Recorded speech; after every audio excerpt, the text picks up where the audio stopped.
We now have the pleasure of being joined by five-time guest here on the Ostrom Avenue podcast. He's high up the ranks. And he's closing in on some of his colleagues. It's Syracuse.com's Mike Waters. Mike, how are you doing? It's Thursday afternoon. I'm doing good. I didn't realize it had been 5 times, but I'm like a little disturbed by the fact that I'm trailing somebody. I mean, who's my competition here? It's Brent. Oh, Brent's just Brent right is down the Brent is in the hall. Sixes club. Yeah. Brent is in the Brent's down the Sixes hall. club. I can go take him. I'm gonna do a ton of hunting to his kneecaps like he's Nancy Kerrigan. That would make for some good content. We'll have to get that on film, and then hopefully you'll get to 6 and then to 7. It's like teams passing each other with Super Bowls. It's you versus Mike versus all of your other colleagues. But obviously we have you here today not to talk about getting it off on Brent's kneecaps, but to talk about Syracuse basketball. The Orange finished the regular season with 20 wins, and that's kind of where I want to start. We were in Louisville after that Louisville game when the Orange got their 20th win. And you asked Adrian Autry after the game about, what a 20th win means in his first season, especially after the last 2 years with Jim Boeheim obviously having a losing season 2 years ago and then last year ending the way that it did. Just how big of an accomplishment is it for Adrian Autry to get to 20 wins this season with everything that this program has been through? Yeah, I think it's real easy to lose sight of the fact that how well this team has done. If you keep it in perspective, I mean, 20 wins. Listen, I know a lot of folks around the Syracuse area grew pretty accustomed to 20-win seasons over the years, and so for them, they're going to look at perceived negatives and how this Syracuse team isn't this or isn't that, but. 20 wins when, like you said, 2 years ago was a losing record. Last year was 17-15. That 17-15 came with a couple guys named Joe Girard and Jesse Edwards on it, leaders, seniors. Had they come back, this looks a lot different. But, regardless of the fact that they're not back, this is a team with no seniors. There's really no longer a junior playing. Naheem McLeod is a junior, but he was in his first year in the program after transferring. He's gone for injury after 14 games. Benny Williams, another junior, was, gone, dismissed about a month ago. But really, I think my preseason prediction for this team was like 19 wins, but I was probably a tad optimistic. And it also thought that Chance Westry was going to play. I had Benny Williams down as the starting power forward and was going to do, pick up where he left off as a sophomore. If you remember his last game as a sophomore, I think he had like 17 points and 17 rebounds in the ACC tournament against Wake. That Benny Williams, we never saw him. And somehow they still cobbled together 20 wins. I think it's a remarkable season. I think it puts Adrian Autry right there in conversation for ACC Coach of the Year. They've gotten a lot out of this group, and it's such a young group, all sophomores, just all sophomores. It's not, we talk about the lack of seniors and juniors on this team. The other thing too to remember, it's not like they brought in 3 McDonald's All-Americans like they're Duke or Kansas or Kentucky or somebody. They didn't do that either. There's one freshman on the team, and he's redshirting. So this is one class of guys that are all growing up together, really, and other than Judah Mintz, everyone's in a larger role than they were as a freshman. Judah's basically in the same role, but other than him, even the guys that played as freshmen, they're in a much bigger role this year. So, I don't think we can really undersell the job that's been done here. You mentioned, people getting content with making the tournament, getting 20 wins over the years. And obviously, Coach Adrian Autry in his intro presser talked about the expectations will not change. How do you look at it? Should Syracuse fans be content with where the team is at right now with a first-year head coach, most likely potentially going to miss the tournament for a third straight year, and just looking at kind of how the team has played overall? Should Syracuse fans be content with where the program is at right now? Jordan, I think the key word you used there was content. You find me the fan base that's content, and I'll tell you, man, I don't know. I think you got a fan base that's sharing a room with Matthew McConaughey, and they're just all happy. No, it's content is not a word. Maybe the Kansas City Chiefs fan base is content right now.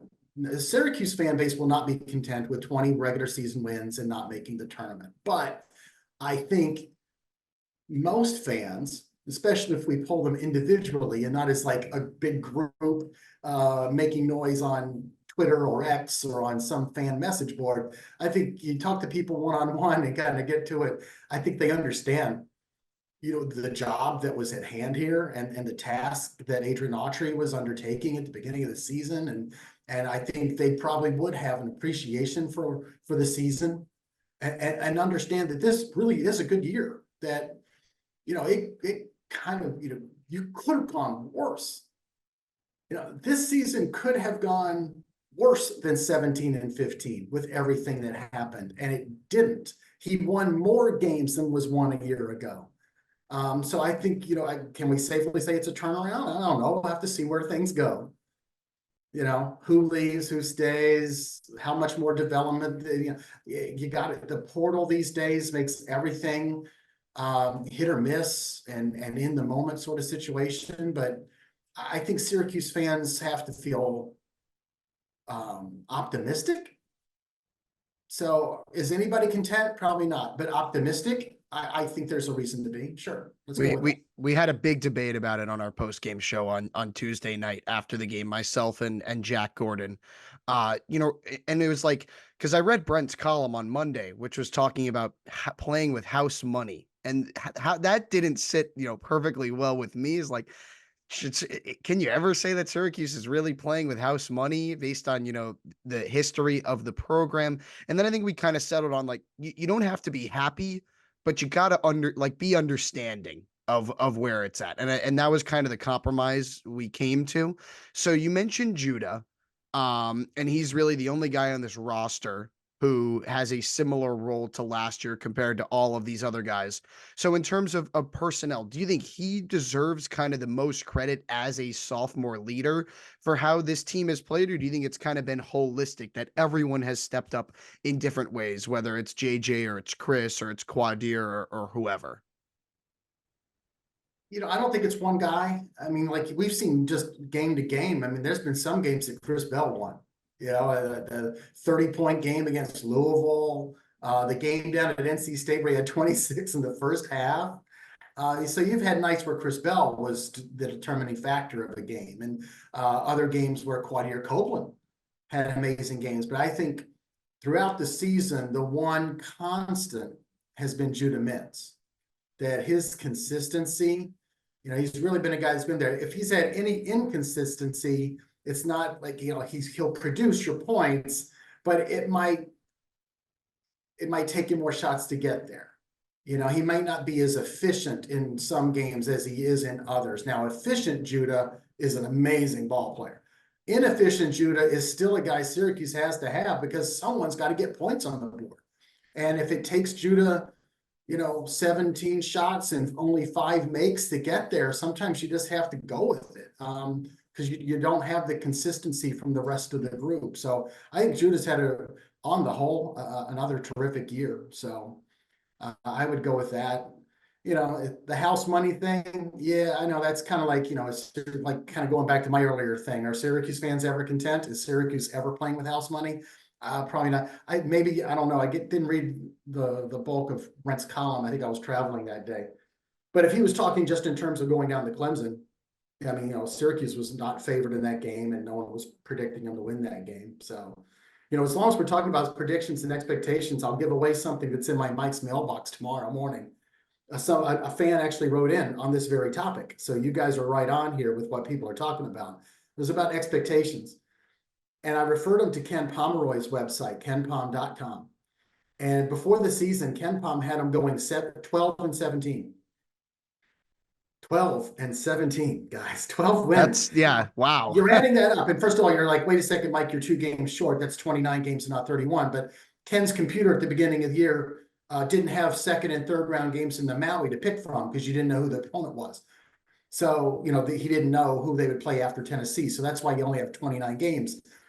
But once they lost to Tennessee, and I remember looking at that next morning, they lose to Tennessee. So now it's Gonzaga. He had them losing that game. So now it's 12 and 18. And then they lose to Gonzaga. They're playing Chaminade, and he had them winning. So basically, Ken Palm's computer would have had them going 13 and 18 this year. And they've won 20. And I've got a message into Ken. I hope I hear back from him. I don't know if I will in time, but I want to see if there was any other team, especially maybe a Power 5 conference or Power 6 conference team, that outperformed his preseason expectations by as wide a margin as 7 wins. Yeah, it's definitely a good question. Talking about moving forward, you talk about kind of the transfer portal. Everyone, you never know who's going to stay, who's going to go. That was really the question coming out of last year, obviously with the coaching change, who is going to stay, who is going to go. When you look at this season, obviously the first season playing the man-to-man defense, so that's a big change on the defensive side. What kind of adjustments do you think Adrian Autry is going to look at roster-wise, utilizing obviously the freshman class with Elijah Moore and Donnie Freeman already coming here, but the transfer portal to kind of play with the roster and make some adjustments on that side of the court? I think you look at your two big weaknesses. It's rebounding and 3-point shooting all season long. You got to try to find some size, and even if it's not size, like in terms of finding a 7-footer, maybe just finding someone who can help you rebounding wise. That could be someone who's 6'8", a 6'8" power forward, or maybe it's a 6'9" center who's just a rebounder. It doesn't have to be a 7-foot guy, but size can come as DJ Burns. Not obviously him, but just his general physique. Listen, I go back to Otis Hill, the starting center on the 96 team that went to the championship game. Otis Hill was 6'8" on a good day, on a really good day. And he started at center, and he rebounded the ball really well. He was so strong.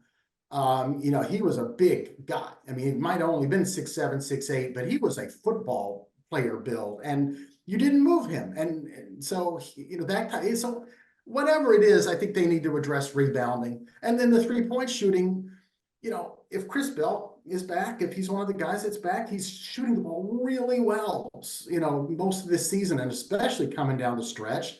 You expect him to work on his game and expand his offense, so he's not just the spot-up guy in the corner shooting threes. Maybe he can get some off of dribble. Maybe you can run him off screens the way they did Andy Routens and Buddy Boeheim, guys like that. You notice they don't run those for Chris. They know the analytics. He doesn't shoot it as well on the run, on the move. They want him to be still. So, when people say, oh, why don't you run more plays for Chris Bell? It's because it wouldn't be as effective. So they know what they're doing, but maybe Chris expands that part of his game next year. And if he does, look out. Donnie Freeman coming in for a big forward, shoots the ball pretty well. We'll have to see if he's really a good 3-point shooter at the college in his first year, but he does have a nice shooting stroke, should help. Elijah Moore, the guard coming in as a sniper, he can really shoot it. They do have a lot of other guards coming back, but at least you'd have that guy available to you in your rotation, whether he starts or not, that could help you. The other thing too is sitting out there is, I don't know, I haven't had a chance to talk to the coaches about this, because this is more of a after the season's over conversation, is if Judah enters the NBA draft, as we're all kind of assuming he probably will, or at least he's thinking about it, if he leaves, who is their point guard? Do they think JJ Starling can be that guy? Or do they know what they have in Chance Westry, where we don't? Because we haven't seen Chance Westry play in a year and a half. I mean, basically, other than just short stints in 11 games at Auburn a year ago, he hadn't played college ball. But if they think he's the point guard, or if Quadir Copeland is the guy they're going to groom for the point, maybe they're set at point. But they also might think, if we're losing to Judah Mintz, maybe, do we go out and get a pure point guard? And who might that be? That's like the only other thing that comes to my mind after rebounding / size and 3-point shooting. It's when we've talked about it in brief mention, Quadir's come to mind as like, I guess the question is like, can he eliminate the bad decisions that pop up from time to time and usually happen at least once a game?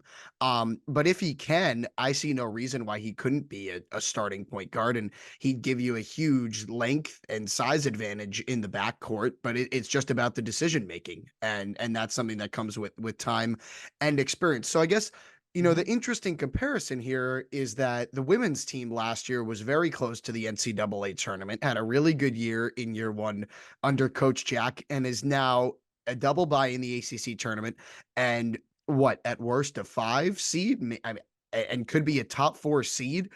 Like how, I guess, how reasonable could it be that Adrian Autry could experience a Felicia Leggett like jump with his team in year 2 like she has this year? I think the chances are good. The possibilities are there. It all depends on player retention. They're going to have to, because this is the task of college coaches everywhere these days, is you always have to re-recruit your own guys. You're going to have to retain the guys you really want. It's all roster management. And so, but if they are able to keep the guys they really want, and then add Donnie Freeman to the mix, add Elijah Moore to the mix, and then hit the portal probably to like fill in the gaps. It's almost like, an NFL general manager these days. Who do you let go? Who do you where do you think you can improve your roster?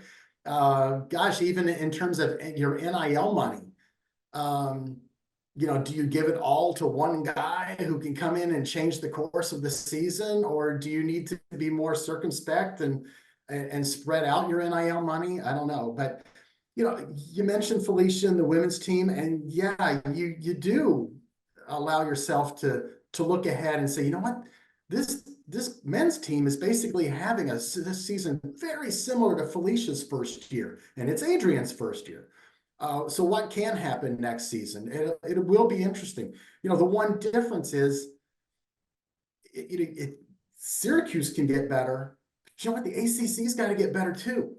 Felicia's had an amazing season and did it in a league that's really good. The women's ACC is an amazing league. You look at all the teams they have, ranked in the top 25, and all the teams that are going to be getting, that are ranked well in the net. It's funny. All these fans of ACC men's basketball teams complain about the net.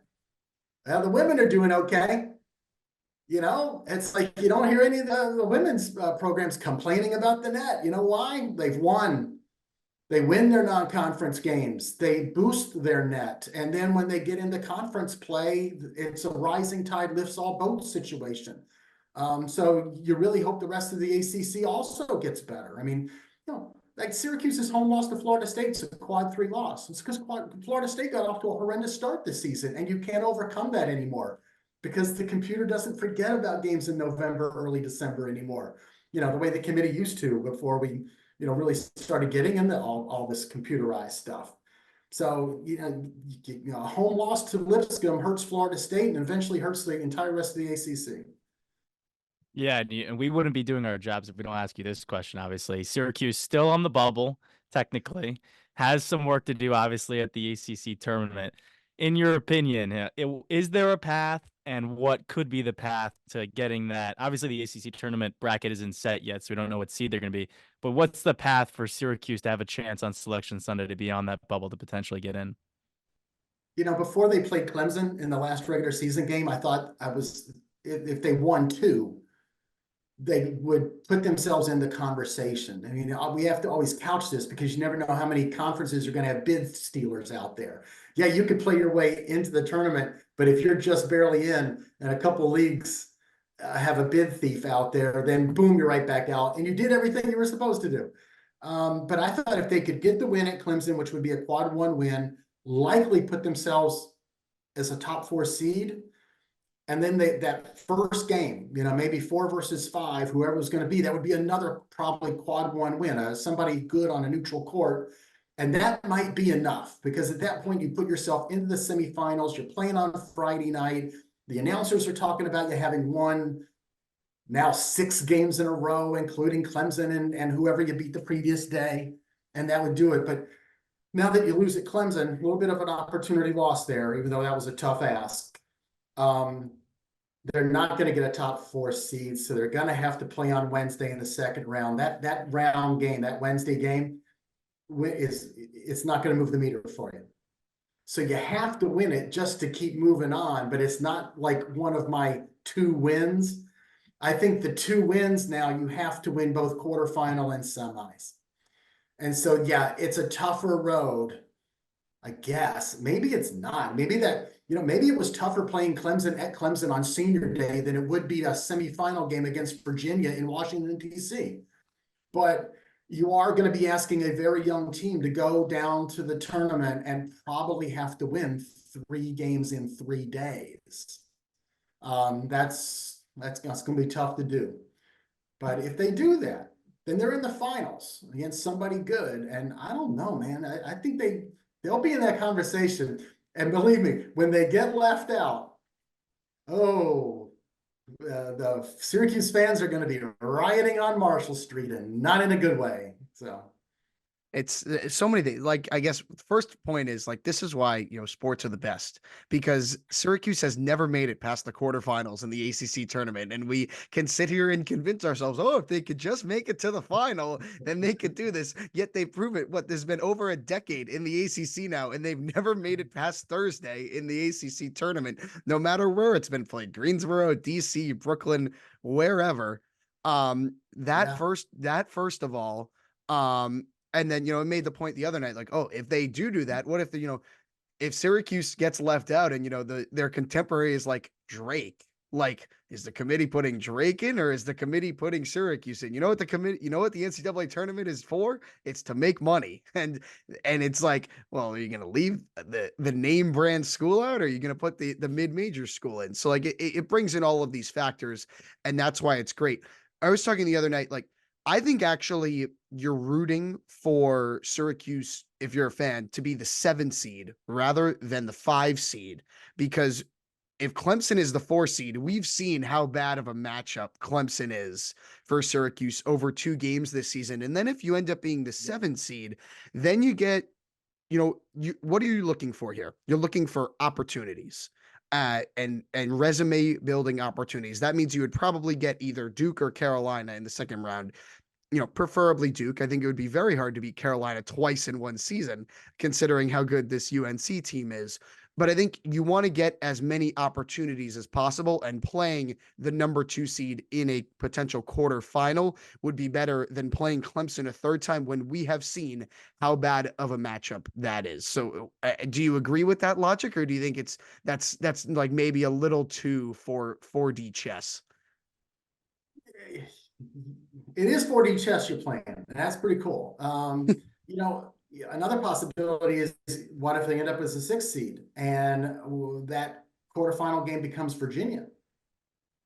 I would take my chances with that matchup. We'll see. The Clemson matchup is not a good one, but what's interesting to remember, when they played them at the Dome with about 4 minutes to go in that game, it was tied. Syracuse had been down by 13 at half in that game. They'd come all the way back. They had tied that game, and then they just stalled going down the stretch. They got into one of those stretches that they were prone to in January and early February, where all of a sudden they were getting bad shots. They weren't getting good shots. They weren't making anything, and they would go 3 or 4 minutes without scoring. They picked a really bad 4 minutes to go without scoring against us, but it was tied. They had tied that game. The other night they had been down big too. They'd been down like 14 points. They got back within 5. And that's in enemy territory on senior night with, okay, it's a bad matchup, but it looked really bad the other night.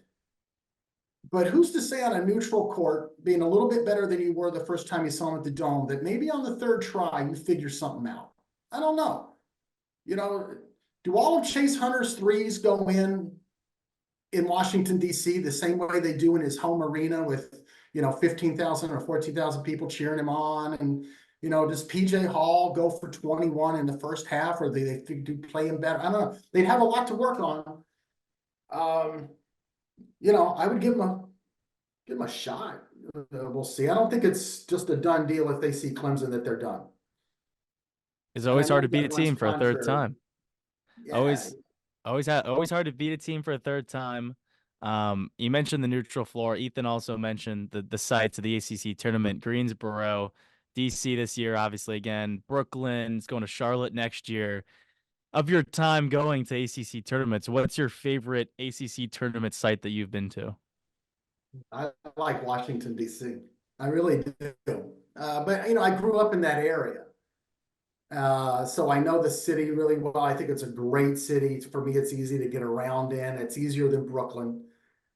Now, listen, the old Big East tournament in Madison Square Garden, I love that too. That was great. Brooklyn is a little tougher, as we all know. Do you stay in Manhattan and take the train, or do you stay in Brooklyn and but I like DC. Greensboro's fine, and I know the old school ACC guard loves the history of Greensboro and everything, but listen, it's really hard on us sports writers when you cover that last game of the night and you're starving and thirsty when you come out of the arena and everything's closed. Everything's closed. Even the hotel bar is not serving. That's not conducive to our schedules. That's awesome. I will say the DC thing is going to be interesting because when they played at Georgetown this year, there was a pretty good Syracuse crowd, and obviously Judah Mintz, Malik Brown, Justin Taylor from the area. So it'll be interesting to see the crowd there when Syracuse eventually plays on presumably Wednesday. Yeah, well, it's we'll going to be see. Wednesday. I mean, they've had the tournament, I think, one other time in DC since Syracuse joined the league. And if I'm not mistaken, they lost to Pittsburgh. I was going to say, I thought, I was going to say, wasn't it? I thought it was 2016. And then everyone thought they lost to Pittsburgh. And they're like, oh, now they didn't win a single game. They're not going to make it. And then they made it to the Final Four. Because that's how that works. I remember seeing sports writers that covered Virginia 2 weeks later in Chicago. And they looked at me and were like, didn't expect to see you here. And I said, I didn't expect to be here. And then, of course, they win 2 games in Chicago, including beating that Virginia team. And then it would go to the Final Four in Houston. And again, it's like a whole bunch of ACC writers are there because Carolina's made that Final Four. And like, didn't expect to see you here. I'm like, I didn't expect to be here. That's awesome. That loss at Pitt, man, we all thought that was it. They were done. Yeah. They probably were in the NIT. So. Jamie Dixon. Oh, he had his number there at the end. Well, that's a great story, Mike. Thank you so much for your time. We always appreciate when you come on, and glad you made it back safely from Clemson. Enjoy the weekend off. When was the last time you had a weekend off? I don't know. We'd have to go back and look at the schedule. Did we have another weekend at all this past season? Well, it's super midweek, right? Super. You might have had Maui midweek. They didn't get a bye at all. Yeah, they didn't get a bye at all. They waited till the last game of the season. So the weather's turning a little bit. I mean, it's sunny outside right now, and I think it's going to be sunny again tomorrow and close to 60. So hopefully enjoy the nice Central New York weekend, and thank you again. Hey, it's always good talking to you guys. We'll see you soon.